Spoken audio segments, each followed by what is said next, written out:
Alors, Teilim Kufyutet, la lettre Lamed, Pasouk 89. Les Olam. Alors, d'abord, pourquoi on dit ce Teilim et c'est quoi la Ségoula du Teilim? L'Iskot Badin, toute personne qui a malheureusement un jugement et il veut pouvoir s'en sortir et gagner son jugement, bien sûr, honnêtement, alors qu'ils le disent après la prière de Mincha, qui disent les 8 versets de Lamed. Les personnes qui ont un problème de vérité. Alors, on avait fait un cours, je ne sais pas si vous vous rappelez, chez Rav Yeshurun, avec les filles, à propos du Emet. Et on avait expliqué que le Emet et le Sheker, il n'y a pas de demi-vérité et il n'y a pas de demi-mensonge. Toute chose qui n'est pas très Emet s'appelle du mensonge. À la yeshiva de Brisk, quand on raconte une histoire, on fait excessivement attention à ce qu'on raconte l'histoire, le jour, la date, le moment. Un jour, on a demandé au Rav de Brisk, mais pourquoi tout ce tralou? Une histoire, c'est une histoire. Il a dit, l'apprentissage du mensonge vient souvent par des histoires. On essaie de raconter une histoire, on essaie de donner un petit peu d'informations, on rajoute un peu d'informations, et de là, on s'habitue à dire du mensonge. Il faut, la Torah nous dit, midvar sheker tichak, de tout mensonge, il faut s'en éloigner. Et une des façons de pouvoir prier Hachem, de s'éloigner du mensonge, c'est de dire 2 fois par jour la lettre Lamed, les 8 psukim de lettre Lamed, pour pouvoir arriver à s'en sortir, à pouvoir y arriver. Alors, on va commencer, on a beaucoup à dire aujourd'hui, mais on va essayer de dire tout ce qu'on a à dire avec le peu de temps que nous avons devant nous. Pasouk Petet, Pasouk 89. Les Olam Adonai Devar Chanitzav Bashamayim. Traduction littérale, elle est que ce que Akadosh Baruch Hu, il a dit, ouais, quand il a créé le monde, alors ça reste. Par exemple, Hachem, il a dit que le soleil fut. Le soleil, il a existé. Depuis, là, le soleil, il existe. Pour comment le monde a été créé. Baruch She'amar Ve'aya Olam. Alors la parole de Dieu, elle a donné à ce que le soleil, il existe. La lune, elle existe. Les étoiles, elles existent. Les Olam Adonai Devar Chanitza Bashamayim. Que grâce à la parole divine qu'il y a eu il y a 5785 ans, alors l'existence du monde, elle a encore existé. Pour comprendre un peu plus cela, il y a deux rabbanim qui ont dit exactement la même chose. Rabbi Chaim de Vologine, du monde Litaï, et le Baal Shem Tov, dans le monde chassidique. Et ils vont dire pratiquement mot pour mot et expliquer le même pasouk de la même façon.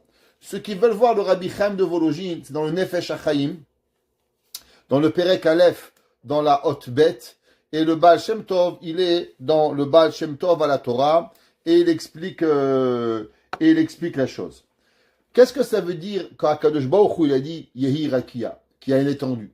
Quand Akadosh Baruch Hu a dit Teche Haaretz, que la terre elle va sortir, Yehi Meorot, ouais. Alors, ils expliquent en vérité la parole d'Akadosh Baruch Hu, elle a donné le soleil, elle a donné la lune. Maintenant, est-ce que le soleil, il existe par rapport à cette parole initiale et maintenant, la parole, elle est partie? Ou bien, non. Par exemple, prenons un homme, il va créer une table. Il va prendre du bois, il va tailler le bois, il va mettre des vis, il va mettre un plancher, il va faire une table. Au bout d'un moment, la table, elle existe et elle peut fonctionner sans que l'employé, que l'ébéniste, il soit là. On peut la vendre, on peut l'envoyer en Chine, ou elle peut venir de Chine plutôt. Et la table, on ne sait même pas qui c'est qui l'a fabriquée. La table, elle peut exister. N'importe quoi que l'on crée dans le monde, après que l'on l'a créée, alors cette chose-là, elle n'a plus besoin de son créateur pour pouvoir exister. À l'inverse, le monde, Akadosh Baruch Hu, il n'a pas créé un monde éternel. C'est une erreur de croire que Akadosh Baruch Hu, il a créé un monde, et à partir de ce moment-là, le monde y fonctionne tout seul. Le soleil se lève à l'est, se couche à l'ouest, la lune elle vient, elle a une orbite, et comme si que Chas Veshalom, le monde, il vivrait naturellement avec une force que Akadosh Baruch Hu, il a créée. L'inverse, Akadosh Baruch Hu, quand il a créé le monde, et il a dit que le soleil, il soit existant, alors à chaque seconde de la vie, la parole de Dieu a dit, le soleil doit exister, le soleil doit exister, le soleil doit exister. Et pour que le soleil puisse exister, il y a une répétition de mots qui fait que Akadosh Baruch Hu, il a donné, comme si que sa parole, elle est répétitive par des millions et des milliards de fois par seconde, ce qui donne que le soleil, il existe. C'est pour ça que le pasteur qui dit, les olam Adonai, à tout jamais Hachem, devarcha ta parole, nitzav bashamayim. La parole de Dieu, elle se répète constamment dans l'univers pour que le monde, il existe. Ça veut dire que si en vérité on pourrait écouter, on écouterait les paroles de Dieu, Bereshit bar Elokim, Bereshit bar Elokim, Bereshit bar Elokim, à chaque seconde pour que ça puisse exister. Le Rav Dessler, il a donné un machal à ça. Alors avant qu'on a des films et avant qu'on a du digital, comment on arrivait à avoir des films? Alors qu'est-ce qu'on faisait? On prenait un homme et si on voulait qu'il bouge la main, alors qu'est-ce qu'on faisait? On faisait une photo de la main à tel moment. Après, on bougeait un peu la main, on faisait une deuxième photo et on faisait des milliers de photos. Et après, on faisait en accélérer les photos et automatiquement, ça avait l'air que la main, elle bouge. Parce qu'on accélère le visionnement des photos pour pouvoir y arriver. C'était comme ça qu'on faisait les films de noir et blanc à l'époque. C'était seulement des milliers de photos. C'est comme dans Charlie Chaplin. Quand vous voyez un film de Charlie Chaplin, eh ben, il bouge bizarrement. Pourquoi? Parce qu'en vérité, c'est pas un film. Ce sont des milliers de photos qui donnent l'impression que vous bougez. Mais en vérité, il bouge pas parce qu'on n'était pas capable de faire un film.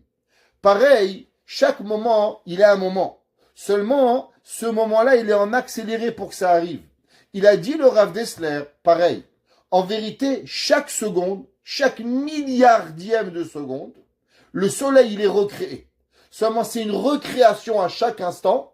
Et quand toi, tu vois le soleil qui bouge, tu crois que le soleil, il a une trajectoire. Mais en vérité, c'est une création d'un nouveau soleil à chaque moment pour pouvoir qu'à la fin, le soleil, il existe. Ça veut dire qu'Akadosh Baruch Hu, il est omniprésent dans chaque geste que l'on fait, chaque moment, chaque chose qui existe. Seulement comme c'est fait en accéléré, alors toi, tu crois qu'en vérité, le soleil, il est tout seul. Mais en vérité, c'est à ce qu'Akadosh Baruch Hu, il va donner. Il a donné des milliards de créations. Donc ça veut dire que depuis la création, du quatrième de la création, Akadosh Baruch Hu a, comme si on pourrait dire, créé 50 trilliards de soleils qui font que maintenant, le soleil, il avance.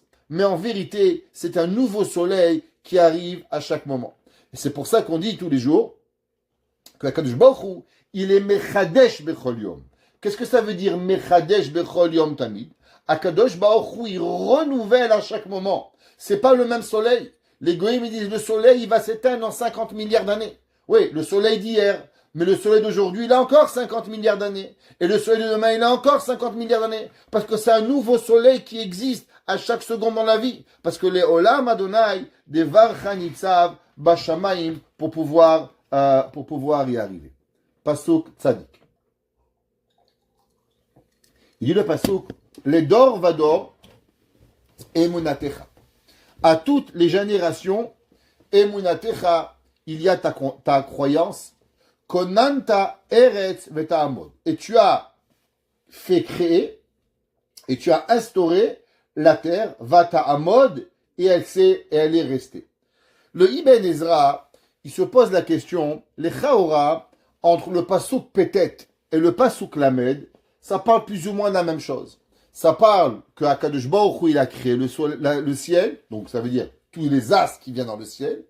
Par rapport à la terre, c'est pas marqué les Olam Hashem devar chanitzav ba'aretz. Pourquoi le pasuk il n'a pas dit les Olam Adonai devar chanitzav ba'shamayim ou ba'aretz? À l'inverse, quand on parle de la terre, David Amelech il a employé un différent vocabulaire. Les Dor Vador Emunatecha. À travers toutes les générations, nous avons ta croyance. Konanta Eretz, que tu as instauré et tu as fabriqué la terre. Va ta'amod et elle est restée. Demande le Ibn Ezra pourquoi David Amelech il a changé de vocabulaire. d'adjectifs, de formes de phrases quand il parle du ciel et quand il parle de la terre. Il dit le Ibn Ezra, quelle différence il y a entre la terre et le ciel? Il dit le ciel, il s'abîme pas. Le soleil, c'est pas comme la terre. Par exemple, prenez un arbre. Un arbre, vous voyez un arbre dehors, un pommier, ben, c'est pas les mêmes pommes qu'Adam Arishon. Prenez un figuier, ben, l'arbre, il y avait un figuier autour d'Adam Arishon. Le figuier d'Adam Arishon, il a pourri. Les figues, on a pris une nouvelle figue. On a planté un nouvel arbre. Et l'arbre, il est venu et on a un nouvel arbre. Et comme ça, les pommiers, les cerisiers, et chaque végétal que l'on a, c'est pas le même végétal qui existe. La maison qu'il y avait il y a 3000 ans, elle est partie. Elle n'existe plus. Maintenant, on a une nouvelle maison. À l'inverse, dans la création du monde, tout ce qui a à voir avec le ciel, lui, c'est le même soleil. C'est la même lune. Ça veut dire que le monde, il n'a pas besoin, il n'est pas usé et on doit avoir une nouvelle fabrication, un soleil qui va se replanter, qui va renaître, une nouvelle lune qui va venir et qui va arriver. C'est pour ça que David Amelech a dit, Léolam, à tout jamais, Adonai Devar Chanitza Bashamayim. Ce que Hachem, il a créé, il est resté. Et c'est le même soleil, c'est la même lune, c'est les mêmes étoiles qu'Hachem, il a créées. Alors elles sont encore dans le ciel. Elles n'ont pas changé avec la nature. À l'inverse, dans la terre, puisque tout s'use dans la terre, les hommes, moi je suis là, demain je suis pas là. Mon arrière-grand-père était là, maintenant il n'est plus là, et ainsi de suite. Toutes les créations qu'Hachem il crée sur terre, elles ont un début, elles ont une fin. Alors comment le monde y marche? Le monde y marche seulement à travers la Emouna. Que Akadosh Baruch Hu, il est Ne'eman, qu'on peut faire confiance en Dieu, qu'il va perpétuer l'humanité, perpétuer les arbres, perpétuer les végétaux, perpétuer tout ce qui existe sur terre. C'est pour ça que David Amelech dit, les dor va dor, de génération en génération, Emunatecha. Comment nous on mange? Alors nous on mange seulement et uniquement à cause qu'il y a la Emouna. Il n'y a pas longtemps, j'étais invité chez quelqu'un, et pas un juif, et là-bas, il avait un Porto, il a sorti un Porto qui a 80 ans. 80 ans. Et ça prend 80 ans pour pouvoir fabriquer ce Porto, on le fait vieillir. Donc en vérité, il est sur le marché, à peu près ça prend 85 ans pour pouvoir commercialiser cette bouteille. Et il m'a dit, ce monsieur, il avait cette bouteille qui coûte des milliers et des milliers d'euros. Et je lui ai demandé, c'est quoi le but que vous avez cette bouteille? Vous la buvez même pas. Elle est mise chez lui et elle est dans un placard fermé. Il dit, si tu kiffes, au moins tu la bois, je comprends. Mais c'est quoi le but d'acheter une bouteille à des milliers d'euros et de la mettre dans un placard et pas la boire? Il m'a dit, j'ai acheté cette bouteille parce que pour expliquer à mes enfants le but de la vie. Ah, je dis oui, quel est le rapport? Il m'a dit, vous comprenez que la personne qui fabrique ce Porto, généralement, elle ne va jamais le boire. Parce que puisque ça prend 85 ans pour fabriquer ce Porto, alors généralement, qui c'est qui prend ce Porto? C'est les petits-enfants de la personne. Parce qu'on a 40, 45 ans quand on le fait. Quand il est disponible sur le marché, le mec, il a 130 ans. Donc c'est impossible. Donc qui c'est qui pourra boire cette boisson? Seulement les petits-enfants de la personne. Et comme ça, depuis des générations et des générations, ce sont les petits-enfants des personnes qui vont profiter de ce que le grand-père il a fait. Alors il m'a dit, moi j'ai acheté cette bouteille pour que mes enfants ils comprennent qu'en vérité dans la vie, on ne doit pas seulement voir notre bout du nez. On ne doit pas seulement travailler, manger et pas s'occuper du lendemain. La même façon que la personne qui a créé cette bouteille de Porto, il n'a jamais vu le fruit de son labeur. Et pourtant, le jour où il est prêt, alors il vaut des milliers, mais lui, il n'a rien vu. Pareil, dans le travail de l'humain, l'homme, il doit avoir ça. Même c'est un goy qui a donné cette idéologie, mais le machal, il est vrai. Pareil à Kadosh Baruch Hu. La Gemara dit en vérité, c'est ça qui s'était passé avec Choni Ma'agal. La Gemara dans Masechet Ta'anit, elle nous raconte qu'il y avait Choni Ma'agal. Choni Ma'agal, un jour, il a vu un homme qui plantait un caroubier. À l'époque de la Gemara, les caroubiers, ils prenaient 70 ans à pouvoir donner des fruits. Alors, il lui a demandé, Choni Ma'agal, pourquoi tu plantes un caroubier? Mais de toute façon, tu as 70 ans, et quand le caroubier il va venir, et il va donner des fruits, tu auras 140 ans. Tu seras déjà dans un autre monde. Alors pourquoi tu vas planter un caroubier? Alors il lui a dit, de la même façon que moi je mange des caroubes, parce qu'il y a mon grand-père qui a planté des caroubes, alors moi aussi je plante des caroubes pour que mon petit-fils, il a des caroubes. Et la Gemara, elle a dit que Choniam Agal, quand il a vu ça, il a rigolé. Il est arrivé au Beth Midrash et il s'est endormi. Et quand il s'est endormi, il s'est réveillé 70 ans plus tard. Et il a vu un homme qui mangeait des caroubes. Je comprends pas. Hier, j'étais vu planter le caroube. Comment tu le manges? Il dit, mais c'est pas moi. C'est mon grand-père qui a planté le caroube. Et là, Choniamaga, il a expliqué le pasouk. Azayinu kecholmim. Que quoi? Que c'est écrit que quand on est sorti à la première exil, alors David Amelech, il a dit, c'est marqué dans les Nevi'im, dans Yirmiyah, Azayinu kecholmim. Alors on était comme des rêveurs. Et Choniamaga, il avait cette question. Comment on peut passer 70 ans comme un rêve? Alors il a dit que je vois que moi aussi je me suis endormi pendant 70 ans. Azaïnu kecholmim. Ça veut dire que le monde, il doit vivre avec une certaine émouna. Il dit là Ibn Ezra, c'est pour ça. Les dor vador emunatecha. Toutes les générations, comment elles vivent, c'est la émouna. Parce qu'un homme, il plante un arbre. Avant que l'arbre, il donne des fruits, comment tu sais ce qui va arriver? Un caroubier, il prend 110 ans. Le porto, il prend 80 ans pour le boire. Alors pourquoi tu travailles? Parce qu'en vérité, on a la émouna que Akadosh Baruch Hu, il va maintenir le monde. Parce que si l'homme, il n'avait pas la émouna, tu ne ferais pas d'enfants, tu ne travaillerais pas, tu ne construirais pas une compagnie, tu ne ferais pas et tu aiderais pas à ce que le monde devienne meilleur. Mais pourquoi chacun de nous, on travaille pour le monde, pour l'humanité, en essayant de l'améliorer? Parce que les Dorvador, Emunatecha. Chaque génération, elle a la Emuna. Konanta Eretz, tu as planté la terre, Vata Amod. Et c'est ça qui fait qu'elle puisse continuer à exister. Les Mishpatecha, Amedou Hayom, à ta justice, ils se sont mis debout aujourd'hui, qui accole Avadecha. Alors, sur ce verset, il y a deux explications. L'explication du Ibn Ezra, il dit que tous les jours, ils existent de faire parce que Akadosh Baruch Hu il a fait. Ça veut dire, comment ça se passe qu'un arbre, que depuis des millénaires, on n'a pas trouvé un autre moyen de planter un arbre que de prendre une pomme, et que la pomme elle pourrit, et que ça fabrique des fruits et des arbres qui avancent. Comment ça arrive? David Amelech, il dit, les mishpatecha amedou. Ça veut dire que la nature, elle a avancé à travers une justice de Dieu qui accole à Vadecha. À cause que toute la création, ce sont les serviteurs d'Akadosh Baruch Hu pour pouvoir y arriver. Ça, c'est comme ça que le Ibn Ezra, il a expliqué. Pourtant, si vous regarderez dans le Moussaf de Rosh Hashanah, le Moussaf de Rosh Hashanah, on ramène ce pasouk que les Mishpatecha Amdou Ayom qui accole à Vadecha. Et là-bas, dans le Moussaf de Rosh Hashanah, on n'explique pas par rapport aux arbres. Et là-bas, on parle qu'en vérité, chacun de nous, hommes, femmes, enfants, animaux, toute créature, elle passe devant Akadosh Baruch Hu. Pourquoi? Parce que Akadosh Baruch Hu, c'est lui le maître du monde. Que Akadosh Baruch Hu, il est le maître de tout le monde. Et c'est pour ça que chacun de nous, on a l'obligation de se soumettre à Akadosh Baruch Hu. Alors dans la prière de Moustapha, on dit, les Mishpatecha Amdou Hayom, pour se faire justice, ils se sont mis à être jugés, tout le monde se maintient debout. Et pourquoi, en vérité, Hachem, Kaviachol, on pourrait se poser la question, il a le droit de nous juger, parce que tous les humains sont les serviteurs de Dieu. Donc, puisqu'ils sont les serviteurs de Dieu, alors c'est pour ça qu'on a, à Kadosh Baruch Hu, a le droit de venir et de nous juger.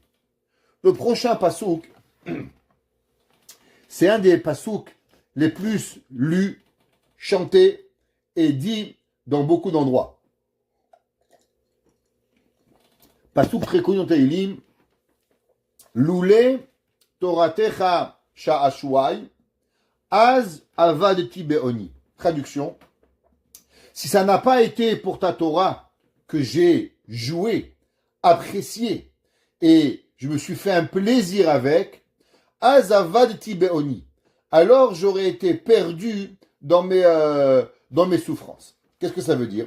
David Amelech, il dit, que dans les souffrances de David Ameller, à travers les 70 ans de difficultés que David Ameller il a eu, alors David Ameller, toute sa vie, il a pensé, d'après beaucoup, même à se suicider. Ça veut dire que David Ameller, s'il avait tellement de souffrances, son père, son beau-père, ses amis, ses enfants, à un certain point que David Ameller, il se dit, mais à quoi ça sert de vivre? À quoi cette vie, elle sert? La vie, elle est trop difficile. Alors David Ameller, il dit, Loulé Torah Techa, si c'était que la Torah, elle me donne tellement de plaisir, Az Avad Tibeoni, alors je me serais, Dieu préserve, perdu dans mes souffrances. À quel niveau? Même à un niveau physique. Il y en a qui expliquent la Kavana un peu différente et ils disent la chose suivante, que David Ameller, il dit qu'en vérité, les souffrances de la personne, elles nous amènent des fois à vouloir rejeter Dieu. L'homme, des fois, il prend tellement des coups, et ça lui fait mal, il a tellement mal, son père, sa mère, ses frères, les gens qu'ils aiment, Barminan, jusqu'à qu'à un moment, il se dit, alors à quoi sert la Torah? Peut-être que ça vaudrait mieux, j'arrête la Torah, Dieu préserve. David Ameller, il dit, ok, tu as des ennemis, tu as des gens qui te veulent du mal, je comprends. Mais est-ce que c'est pour ça que l'on doit perdre la vie de Olam Haba? Est-ce qu'un homme, il est prêt à risquer non seulement le Olam Hazé, mais aussi de perdre le Olam Haba à cause de la souffrance du monde? David Ameller, il a dit, comment j'arrivais à me rappeler toute ma vie qu'en vérité dans ce bas monde, on est seulement de passage et que toute notre vie, on est en préparation pour pouvoir avoir un monde meilleur? Alors, Loulé Torah Techa Sha'ashwai, à cause que la Torah, elle est tellement belle, et la Torah, elle donne tellement de joie à la personne, alors c'est ça qui m'a empêché de pouvoir ne pas, Halve Shalom, ne pas perdre mon monde futur et me vivre avec Akadosh Baruch Hu. Le Rav Obadia Yosef, il dit une question qu'on avait déjà débattue, mais on va la rappeler sur ce verset. Tout le monde connaît, il y avait un homme, il s'appelait Rabbi Yochanan. Rabbi Yochanan, le contemporain de Rish Lakish, qui a vécu au fin du 4e siècle, début du 5e siècle. Rabbi Yochanan. Rabbi Yochanan, d'après certains, il a vécu 400 ans. Rabbi Yochanan. Rabbi Yochanan, il avait 10 enfants. Et dans les 10 enfants qu'il a eus, les 10 enfants sont morts. Et il avait une dent qui était restée du dernier enfant qu'il avait monté en collier, et à chaque fois qu'il y avait un homme qui mourait, la famille, elle était malheureusement peinée, en détresse. Rabbi Yochanan, il venait et disait, t'as perdu ton père, moi j'ai perdu 10 gosses. Alors c'est pas si grave. Et Rabbi Yochanan disait, Din Garma de Ashirabir. Et comme ça, Rabbi Yochanan, il arrivait à remonter le moral à toutes les personnes qu'il avait perdues. La Gemara nous raconte que Rabbi Yochanan, un jour, était en train de nager, et Rabbi Yochanan était d'une beauté phénoménale. La Gemara dit quelle était la beauté de Rabbi Yochanan. Elle dit, tu prends un verre en argent, qui sort de l'orfèvre, qui est tout brillant, tu le remplis de grenades, de pépins de grenade, tu l'enrobes de pétales de rose rouge, et tu le mets au soleil, et c'est cet argent, avec le rouge, dans les grenades et les fleurs et la rose rouge qui va briller, quand tu vas le mettre au soleil, l'éclat que tu vas avoir de blanc et de rouge va te donner une idée de la couleur de la peau de Rabbi Yochanan. Rabbi Yochanan était d'une beauté phénoménale. La Gemara dit que Rabbi Yochanan, le soir, il prenait sa Gemara et il se mettait à étudier devant le mikvé. La Gemara dit pourquoi? Pour que toutes les femmes, quand elles allaient avec leur mari, elles voyaient cet homme d'une beauté extraordinaire et automatiquement, ils avaient des enfants beaux comme Rabbi Yochanan. La Gemara demande, mais comme Rabbi Yochanan il faisait ça, il n'y a pas d'explication. Une, c'est que Rabbi Yochanan, il avait des sourcils tellement longs qu'il ne voyait pas. Rabbi Yochanan, pour voir, il avait des baguettes en or, des pinces en or qui devaient lever ses sourcils, tellement les sourcils ils étaient grands et il lui cachait les yeux, il ne voyait pas. La Gemara dit qu'un jour, Rabbi Yochanan, il était en train de nager Il y avait un homme, il s'appelait Rish Lakish. Rish Lakish, il était le chef des brigands. La Gemara dit, c'était pas seulement un petit brigand, c'était le roi des brigands. La Gemara raconte comment même les cannibales, Rabbi Yochanan, il leur faisait la peau. Il était capable de tuer des tribus de cannibales, la Gemara dit. Et Rabbi Yochanan, et Rish Lakish, il a vu cette beauté dans l'eau. Il a cru que c'était une femme. Alors il a sauté dans l'eau pour pouvoir, là, vous avez compris. Et là, il s'est rendu compte que c'était un homme. Quand il a rendu compte que c'était un homme, il a eu très peur. Parce que même les voleurs à l'époque, ils avaient de la morale.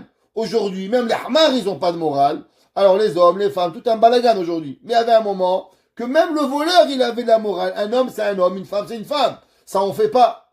Alors Rabbi Yochanan, Rish Lakish, il a eu très peur. Et Rabbi Yochanan, il a compris. Et il lui a dit, je comprends pas. Je suis impressionné par ma beauté. Moi, j'ai une sœur qui est encore plus belle que moi. Reviens à la Torah, et je te donne ma sœur en mariage. La Gemara dit que Rish Lakish, il a accepté. Il va étudier avec Rabbi Yochanan.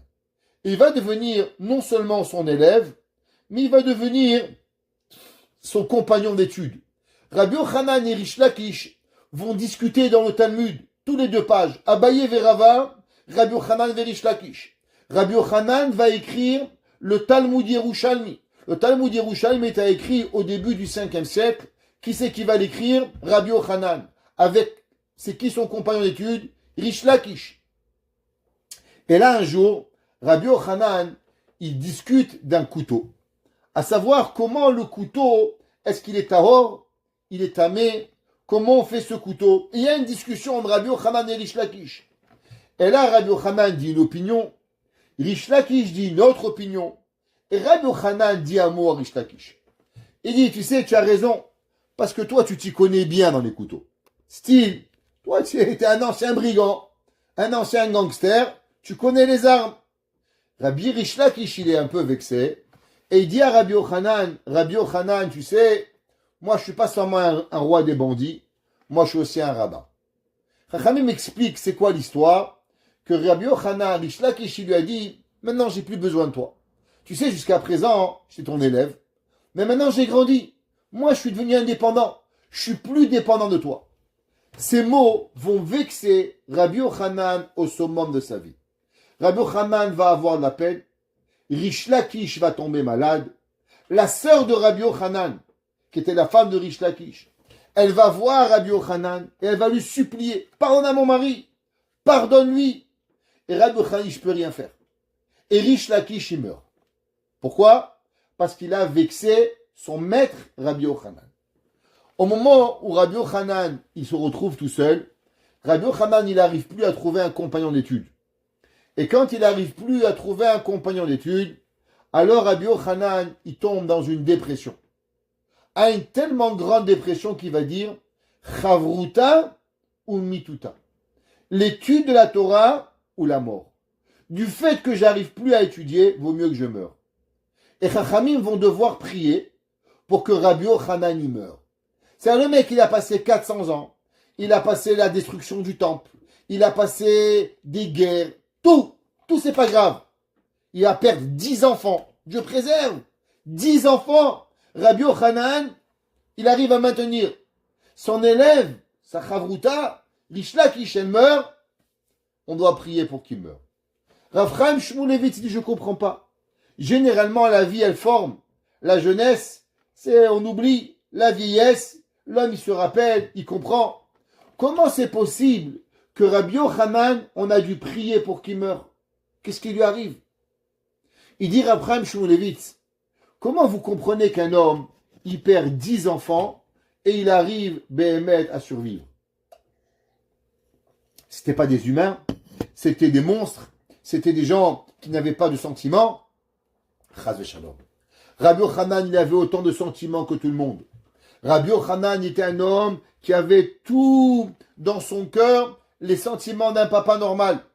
Seulement, grâce à la Torah, il arrivait à pouvoir oublier sa peine. Comme David Amelech, il a dit, Loulé Toratecha Sha'ashuai, si c'est pas que j'aimais ta Torah comme un jouet, Azavati Beoni, je serais perdu dans mes soucis. Tant que Rish Lakish était vivant, Rabbi Yochanan, il arrivait à oublier les soucis à travers la Torah. Le jour où Rish Lakish il est mort, alors Rabbi Yochanan n'avait plus de Torah. Du fait que Rabbi Yochanan il n'avait plus de Torah, alors tout la souci de la vie, toute la difficulté de la vie, alors elles sont revenues chez Rabbi Yochanan, et c'est là que Rabbi Yochanan il est mort. Ça veut dire que quand Rish Lakish il est niftar, qu'est-ce qui est venu à Rabbi Yochanan? Toutes les difficultés que l'on a. L'homme, il doit savoir qu'il n'existe pas un moyen autre dans le monde de pouvoir faire vivre sa neshama qu'à travers la Torah. Il y a des gens, ils quittent la Torah, ils essayent. J'ai rencontré quelqu'un dans une école ultra orthodoxe. Il n'était pas content. Il est parti dans une autre, il n'était pas content. Pas dans une troisième, qui est beaucoup moins orthodoxe, il est toujours pas content. Et sa vie, alors je lui ai dit, tu sais mon fils, à la fin, tu as tout essayé.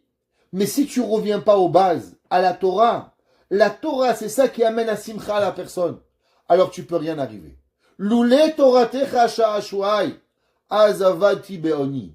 L'homme, il doit savoir que s'il n'y a pas de Torah, alors automatiquement, l'homme, il est voué à être perdu dans les soucis. On ne peut pas avoir rien. Il y avait un jour quelqu'un qui a demandé au Rav Obadia, il lui a dit, Rabbi, comment vous avez pu étudier avec tellement de pauvreté? Rav Obadia n'avait pas de quoi manger. Il est dans une chambre. Quand il pleuvait, sa maison a été. Il dit, mais comment vous arrivez? Il a dit l'inverse. C'est grâce à l'étude de la Torah que j'ai jamais rien remarqué. Du fait que j'aimais tellement la Torah, alors je ne regardais pas s'il faisait chaud, je ne regardais pas s'il faisait froid, je regardais à rien. Pourquoi? Parce que la Torah, je l'aimais tellement. Alors j'arrivais à ne pas regarder tous les manques qui étaient possibles de pouvoir exister. Le passouk il est écrit dans Passouk Tzadik Gimel 83. Le'olam lo eshkar pikudecha. David Amelech il dit, c'est quoi le secret de ne pas oublier la Torah? L'homme, son pire ennemi c'est quoi? C'est l'oubli. L'homme, il oublie. C'est la pire des choses. Si l'homme il arriverait à se rappeler la Torah, il serait l'homme le plus heureux. Mais qu'est-ce qui se passe? On va dans le cours, waouh, le discours du rabbin, top! Demain matin, on ne sait même pas qu'est-ce qu'on a mangé hier, encore moins ce que le rabbi a dit. Pourquoi? David Amelech, il dit, du fait que la Torah, je l'ai tellement aimée, alors les olam, lo eshkar, c'est pour ça qu'à tout jamais, je vais jamais, lo eshkar pikudecha, je vais pas l'oublier. Ki bam chitani, parce qu'avec elle, ouais, chitani, tu m'as fait vivre la Torah. Que quoi? Que l'homme, il vit dans ce monde, il doit manger, il doit boire, tout ça c'est vrai, mais en vérité aussi, la neshama. Sa neshama, elle doit pouvoir arriver. Comment? Elle doit pouvoir vivre. Alors c'est quoi? Lo eshkar pikudecha, ki bam chitani. Parce que l'homme qui étudie la Torah, alors il fait vivre sa neshama. Vous savez que le mot bam, ouais, pourquoi c'est marqué lo eshkar pikudecha, ki bam chitani? On aurait dû dire ki ba chitani. Ou bien son corps, ou bien sa neshama. Alors ça aurait dû être ou beau, ou bas. Mais pourquoi c'est marqué ki bam? Bam, c'est un pluriel. Alors, le corps, il n'a pas besoin de la Torah. Le corps, il veut des steaks, il veut des sushis, il veut des pizzas. Alors, qu'est-ce que David Amelech, il dit? Lo eshkar pikudecha, ki bam chitani. Ouais, alors on pourrait dire que le bam, il revient au pluriel sur les pikoudim d'Akadosh Baruch Hu, chitani. Alors, le Noam Eliezer, il veut dire que vous savez, la Torah, c'est marqué là, le passage dans Kriyat Shema, Vedibarta bam, beshiftecha, bevetecha. Qu'est-ce que ça veut dire ce pasouk? Vedibarta bam. Alors, c'est ramené au nom de Rabbi Elimelech de Lizinsk. Si vous aviez oublié, pas moi. Rabbi Elimelech de Lizinsk qui dit, qu'est-ce que ça veut dire Vedibarta bam, beshiftecha, bevetecha? La Gemara dit, tu parleras de la Torah et tu parleras pas des Dvarim Betelim. Alors il dit que le mot bam, il fait référence à deux choses. Vous savez que la Torah aura écrite, par quel mot elle commence? Par la lettre bet. Bereshit, au commencement, bara Elohim. Donc la première lettre de la Torah écrite, elle commence avec la lettre bet. Par quelle lettre elle commence? La première lettre de la Torah orale, elle commence avec un mem. Me'ematai korim et shema. à partir de quand on commence à lire le schéma. Donc, qu'est-ce que ça veut dire, Bam? Bam, c'est les deux premières lettres de la Torah écrite et de la Torah orale. David Amelech, il dit, Lo eshkar pikudecha, je n'ai pas oublié ta Torah, qui Bam, parce que la Torah écrite de Bereshit et le même de Mehematai, Chitani, c'est eux qui m'ont fait vivre. Le Chafetz Chaim, il écrit et il dit, qu'est-ce que ça veut dire les mitzvot de la Torah? Il écrit le Chafetz Chaim dans la préface du livre de Shemirat Halashon. Vous savez, si vous avez le temps et que vous avez besoin de grandes yeshuot, une des plus grandes ségoulottes qui a été donnée par le Rav Segal, qui habitait le Rav de Manchester, le Mashgiach, a été de lire tous les jours une page du Chafetz Chaim. Alors il est en français, il est en anglais, il est en hébreu, il est en toutes les langues que vous avez envie. Toute personne qui a envie d'avoir une Yeshua à table le soir, lisez une page du Chafetz Chaim et vous allez voir comment votre vie elle va changer. C'est goula, facile, et à part ça, il n'y a rien de mal d'arrêter un peu de dire du Lashon Hara. On fera peut-être un peu plus de bien qu'un peu plus de mal. Alors ceux qui peuvent, ils traduisent en français, en anglais, en hébreu, en espagnol, en yiddish, pour les Marocains qui parlent le yiddish. Alors même en yiddish, vous avez le Chafetz Chaim. Et il dit le Chafetz Chaim que dans la Torah, il y a 613 mitzvot. 248 mitzvot positifs, 365 mitzvot négatifs, qui correspondent aux 248 membres et aux 365 nerfs que nous avons. Et il dit chaque mitzvah, elle représente une partie de notre corps. Ça, vous le savez tous. Mais qu'est-ce que ça veut dire? Le Chafetz Chaim, il dit que, il faut savoir, que si par exemple, l'homme, il se tait, on lui dit, dis-moi, t'as pas un petit lchon à dire? Il y a des gens, ils vous appellent. Ça va, tout va bien. Il t'a jamais appelé, ça fait 6 mois. Sûrement il est au courant que ta voisine, ton voisin, ta belle-mère, il t'appelle. Ça va, t'as rien à me dire. Quoi? Il veut naïs, il veut les nouvelles. C'est ce qu'il recherche pour pouvoir y arriver. Le Chafetz Chaim, il dit que si un homme, il doit faire une mitzvah, alors la mitzvah, elle lui amène de la vie à ce corps-là. Exemple, un homme, il donne tzedaka. Un homme, il met tefillin. Un homme, il a la barbe, les péotes, comme la Torah demande. Il faut une barbe, au moins, par hasard, avec la lame, chad veshalom, qui est très grave. Ouais, une femme, elle se couvre la tête, et ainsi de suite, toutes les mitzvot que l'on a. Il dit le Chafetz Chaim, chaque mitzvah, elle va donner au corps, à la résurrection des morts, le fait de pouvoir donner de la vie à ce corps-là. Exemple, il dit un homme qui va dire la Lashon Hara. Alors Dieu dit, tu dis pas la Lashon Hara. Maintenant, lui, il dit la Lashon Hara, pas de problème. Tu veux parler maintenant, parle. Seulement, quand l'homme, il se réveillera, il dit le Chafetz Chaim, à la résurrection des morts, il sera muet. Pourquoi? À cause qu'il a dit la Lashon Hara. Le Chafetz Chaim, il dit, un homme, il s'est pas levé pour une mitzvah. Ah, je suis fatigué. Ah, j'ai mal aux pieds. Ça va, tu as le droit. Tu veux pas te lever.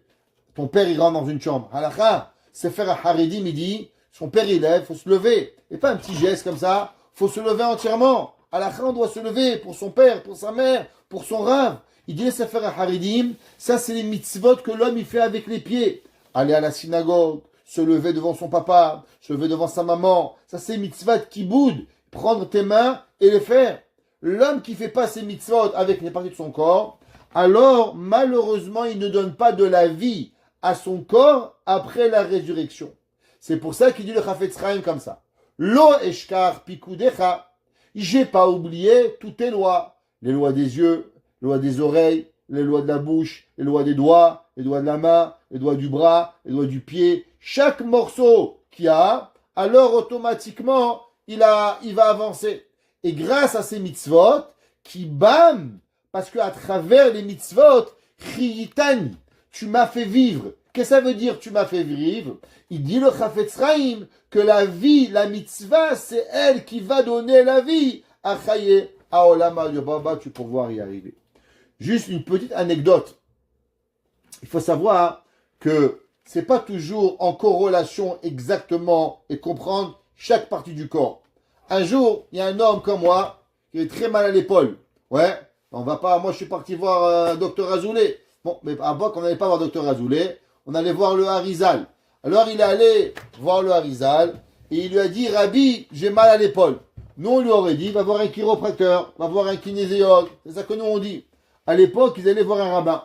Alors le Harizal, il lui a dit, ah, tu as mal à l'épaule, tu fais pas attention au halachot de Maïm Aharonim. Il dit, Rabbi, quel est le rapport entre Maïm Aharonim et l'épaule? Vous pouvez m'expliquer quel est le rapport? Il dit, bien sûr. Il dit, comment on dit une épaule en hébreu? Il dit, en épaule, c'est ketef. Comment ça s'écrit? Kaf, taf, pe.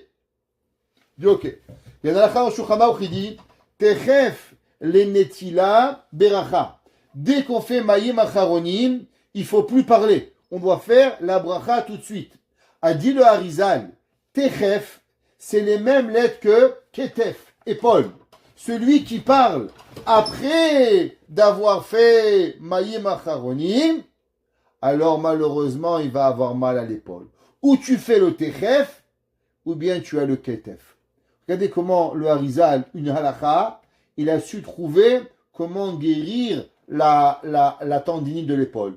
Techef lenetila beracha, techef otiot ketef. L'homme, chaque mitzvah que l'on fait, elle nous amène une vie dans cette chose-là. C'est le pasuk qui dit, lo eshkar pikudecha, je vais pas oublier tes mitzvot, qui bam, parce que à travers eux, Chitani, tu m'as fait vivre. Quand on va se réveiller à la résurrection des morts, alors je pourrai parler, je pourrai voir, je pourrai entendre et je pourrai faire mes mitzvot. Pasuk Tzadik Dalet 94. Lecha ani oshieni. Moi, Hachem, ouais, je suis un serviteur de Dieu. Ouais. David Amelech, il dit, qu'est-ce que je suis? Je suis rien. Je suis seulement un serviteur d'Akadosh Baruch Hu. Alors, du fait que je suis un serviteur de Dieu, et je fais, et je demande à faire tes mitzvot, Velachen ani mevakesh, je demande à Akadosh Baruch Hu que tu vas me sauver. Pourquoi? Parce qu'un homme, il a un serviteur. Le serviteur, il est malade. Le patron, il va pas lui le guérir, il va pas l'amener chez un docteur. Pourquoi? S'il meurt, il y aura plus de serviteurs, personne ne va le servir. David Amelech, il dit pareil. Lechani oshieni. Lechani, moi je suis à toi. Je suis ton serviteur. Alors oshieni, c'est ton intérêt que tu me sauves.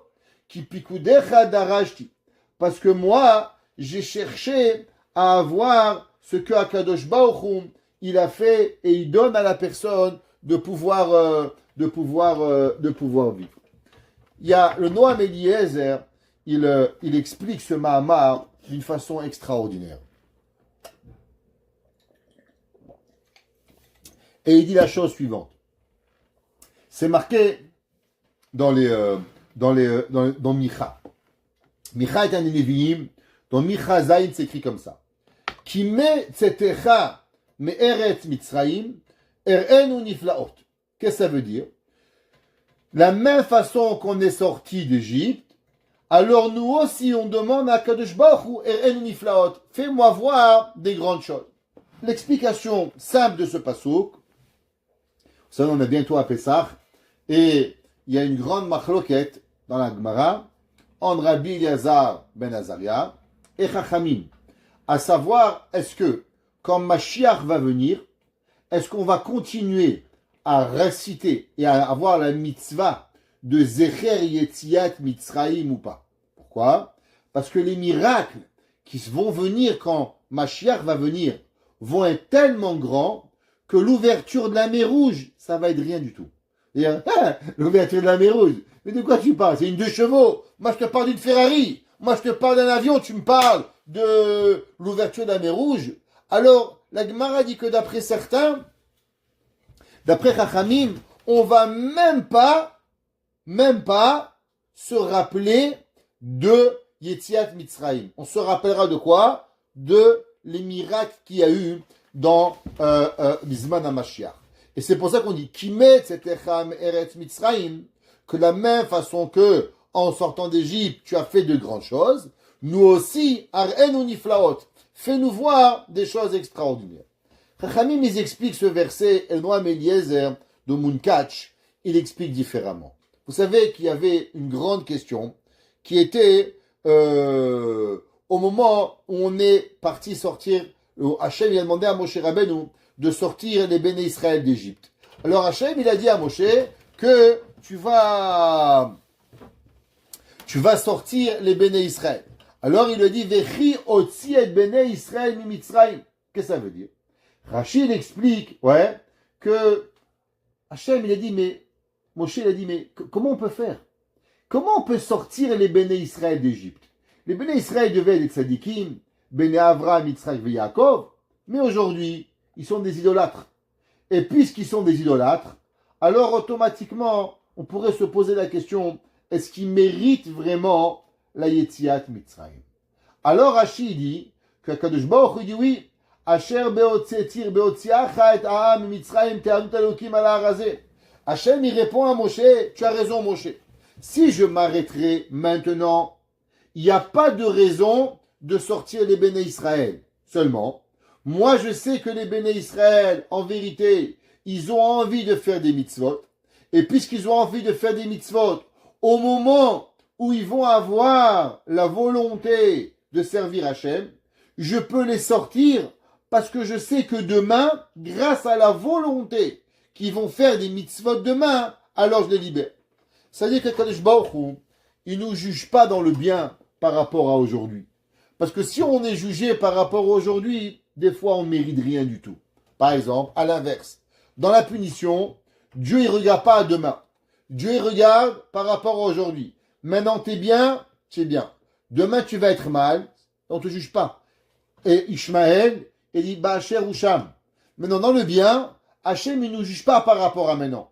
Il nous a sorti, il a créé le peuple juif par rapport à quoi? Il a créé le peuple juif par rapport à sa volonté d'exister demain pour pouvoir y arriver.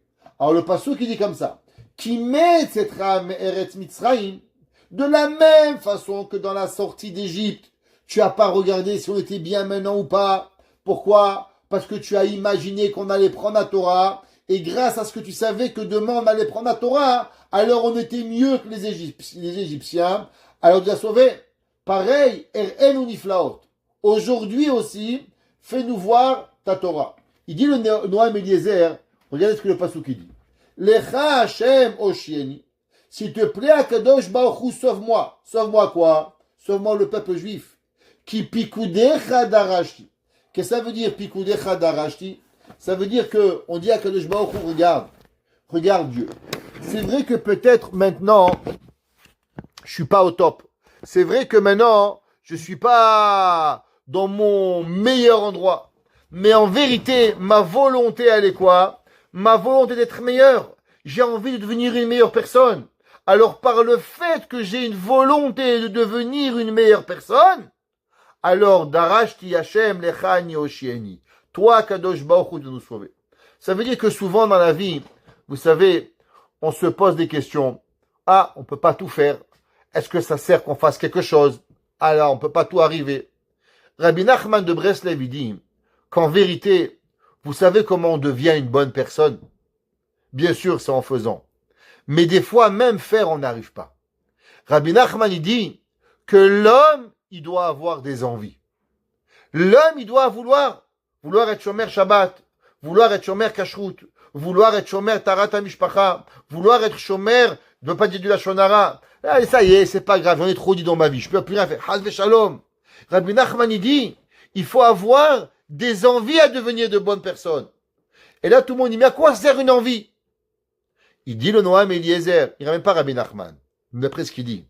D'après le verset dans Micha, qui met cette rame Eretz Mitzrayim Erenu Niflaot, parce que de la même façon que le peuple juif, il avait envie de servir Hachem, et à travers cette envie, Hachem les a libérés, pareil nous aussi. Si nous avons des envies, alors même si on n'est pas encore capable de le faire, Akadosh Baruch Hu peut apporter la Géoula. Pasuk Tzadikeh. Li kivu rechaim le abedeni. À moi, les rechaim, ils ont voulu me faire perdre. Qu'est-ce que ça veut dire? Les Abedeni, ça veut dire, il dit le Ibn Ezra et le Radak, qu'ils ont voulu, en vérité, à David Ameler, une seule chose. Ils ont voulu tellement lui faire du mal. Pourquoi? Pour qu'à la fin, David Ameler, il lâche la Torah. C'est-à-dire qu'eux, ils avaient en vérité, ils pensaient que David Ameler n'était pas une bonne personne. Donc, puisqu'il n'était pas une bonne personne, ils attendaient que David Ameler, il faute, de façon à dire, ah, je t'avais dit qu'il n'était pas bien. Le mec, tu l'as fracassé, tu lui as tout pris, mais, ah, je t'avais dit, mais le mec, c'est toi qui l'as tué, qu'est-ce que je t'avais dit? David Ameler, il dit, tous mes ennemis, ils rêvent que d'une chose. Ils ne rêvent que j'ai envie de faire des péchés pour qu'à la fin, je suis écœuré de la Torah, Dieu préserve, et pour dire je t'avais dit. David Ameler, il dit, lis à moi, qui vous Réchaïm, ils ont attendu les Réchaïm, les Abedeni, de me faire perdre mon Olam Haba. Et ils ont envie quoi? Parce qu'à cause de sa mère, Ruth, qui était Moabite, alors il n'était pas Moavi, vélo Moabite, alors ils veulent me rentrer dans un monde du Yihush. Qu'est-ce que ça veut dire du Yihush? Le Yihush, c'est la désespérance. Quand est-ce que l'homme, il est prêt à tout perdre? Dieu préserve, se tuer physiquement, faire son âme, son corps, faire Dieu préserve des choses qu'il peut pas et qu'il va regretter toute sa vie. C'est à cause quand l'homme, il tombe dans le niveau du Yihush. Rabbi Nachman de Breslev, il a dit, la pire des choses qui existent à l'homme, comment l'homme, il arrive à se suicider, comment l'homme, il arrive, Dieu préserve, à lâcher la Torah. En vérité, c'est une seule chose. C'est quand l'homme, il tombe dans la désespérance. Assur leityaesh. David Amelech, il dit, lis, même à moi, le roi David, qui vous Réchaïm, ils attendaient les mécréants, les Abedeni, pour me faire perdre. Perdre quoi? Perdre ma Torah, perdre mon Olam Haba, perdre tout ce que j'avais envie de perdre. Edotecha et bonan. Mais moi, j'ai réfléchi à ta Torah. Que quoi? David Amelech, il dit, que le fait que l'homme, il réfléchisse à la Torah, à combien la Torah elle est grande, à combien la Torah elle est belle, à combien la Torah elle amène le Olam Haba, à combien la Torah elle vaut la peine de vivre sur terre. Tous les malheurs du monde, ils valent pas une mitzvah. La Gemara, elle dit, tous les plaisirs de ce bas monde ne valent pas une minute, un moment dans le Olam Haba. Et tout le Olam Haba, il ne vaut pas un moment d'étude de la Torah. On dit, il y a une chanson qui dit Olam Haba is Gitezach. Le monde futur, c'est quelque chose de bien. Lernen Torah is bestezach. Mais étudier la Torah, c'est la meilleure des choses. David Amelech, il dit Edotecha et bonan. Moi, je réfléchissais la Torah à combien elle était belle, et alors automatiquement, je tombais pas ni en dépression, ni en suicide, ni en désespérance. Pasuk Tzadik Vav. David Amelech, il dit Lechol tichle ra'i tiketz. Rechava mitzvatecha meod. Qu'est-ce que ça veut dire? David Amelech, il dit que quand je réfléchis à tout ça, Lechol tichla ra'i tiketz. David Amelech, il dit comment l'homme, il voit, il peut ne pas tomber dans la désespérance. Parce que c'est facile à dire, désespère pas. C'est des mots. Mais quand tu es en souffrance, quand tu souffres, alors tu souffres. Comment tu arrives à arrêter de souffrir? David Amelech, il dit, Lechol tichla ra'itiketz. Que dans tout dans la vie, il faut savoir qu'il y a une fin. Le monde, il a une fin. Les méchants, ils ont une fin. Les voyous, ils ont une fin. Rien dans le monde peut dire qu'il vit à l'éternité. Donc David Amelech, il dit, qu'est-ce que je vais perdre? Je vais perdre mon Olam Haba. Pour qui? Pour un grand et gros et moche qui se prend pour Dieu? Pour qui je vais perdre mon Olam Haba? Les Chol Raïtikletz, les plus grands, Hitler, il a tenu au pouvoir 5 ans. Par la suite, il est tombé. Napoléon, Haman, il a duré 5 ans. Le grand Haman, il était empereur vice-roi pendant 5 ans. Le monde entier se prosternait à lui. Même les rabbins. Il n'y en avait qu'un seul. Et Mordechai, il lui a dit à Haman, ouais, il a dit au Mordechai, lo yichra velo ishtachave. C'est-à-dire lo yichra. Le Chafetz Chaim, il a dit, pourquoi il s'est tellement fâché, Mordechai à Haman à Mordechai? Parce qu'il lui a dit, tu sais, il y a plein de rabbins qui sont prosternés à moi. Pourquoi toi tu ne te prosternes pas? Allez, fais le shalom, prosterne-toi, abaisse la tête. Mordechai, il lui a dit, il dit le Chafetz Chaim, c'est pas Mordechai ou Mordechai lo kara au passé. Il lui a dit Mordechai ou Mordechai lo yichra.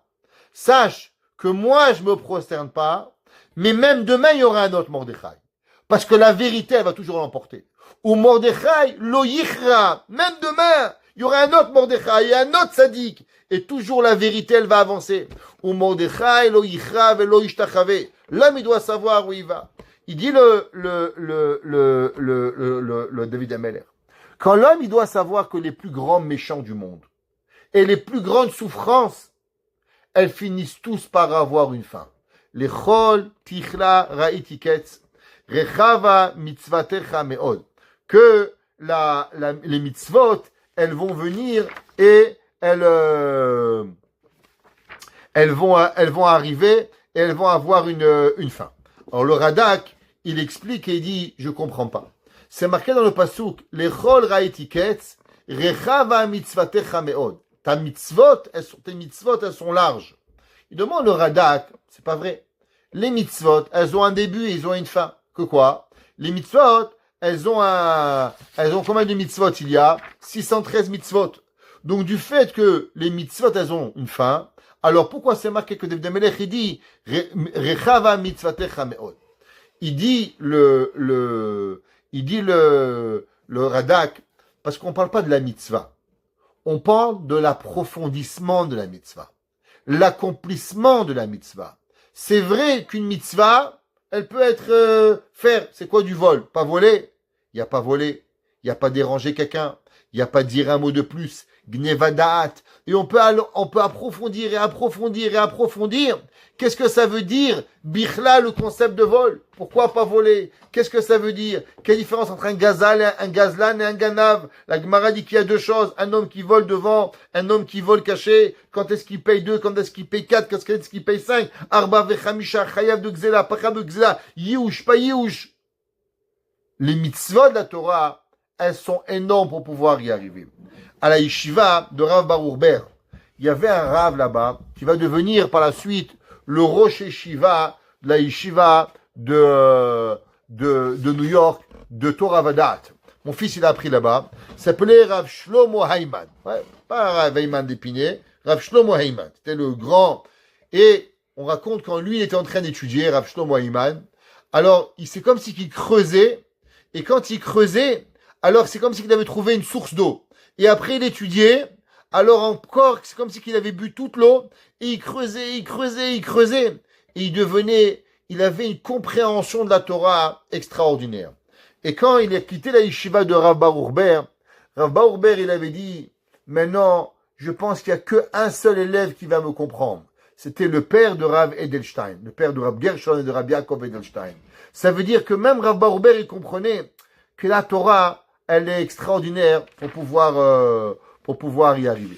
Vous savez, il y a une grande question qui est pourquoi Béhémet, David Amelech, il a tellement souffert. Comment ça se fait que la vie de David Amelech, elle est tellement difficile et on ne comprend pas vraiment pourquoi il a eu tellement de malheur à pouvoir exister. Alors, juste pour terminer, parce que je trouvais ça tellement incroyable, tout le monde y sait que David Amelech, il aurait jamais dû vivre.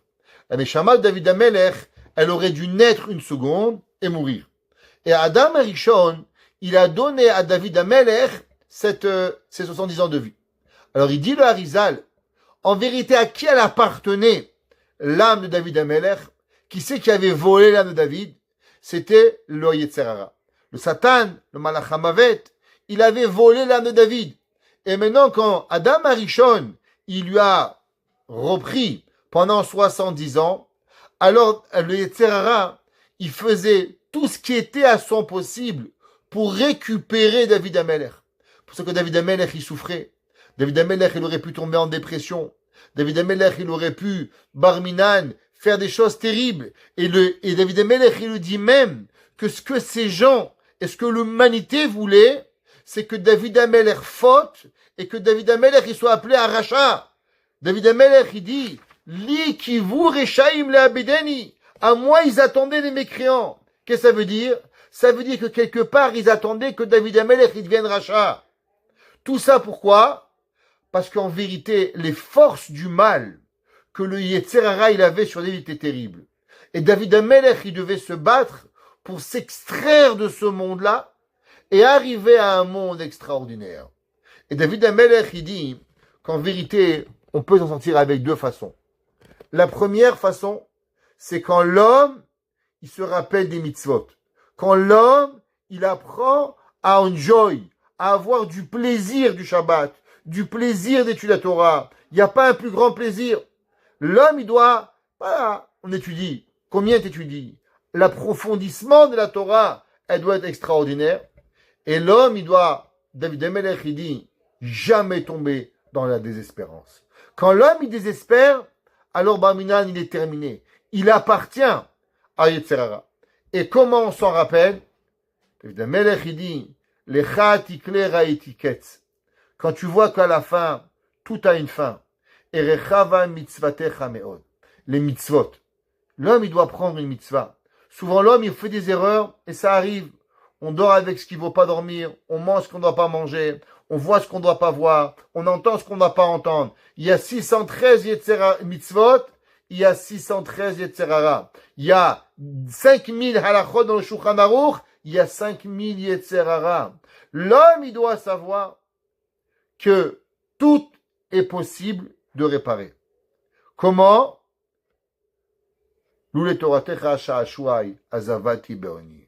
N'abandonnons pas, étudions la Torah. Hachem, il peut nous aider, quoi qu'il arrive. L'étude de la Torah, elle peut nous rapporter. Et que la mitzvah, elle est là et elle nous protège. Et avec cela, on s'assure de pouvoir exister. Baruch Hanai Leolam. Amen ve Amen.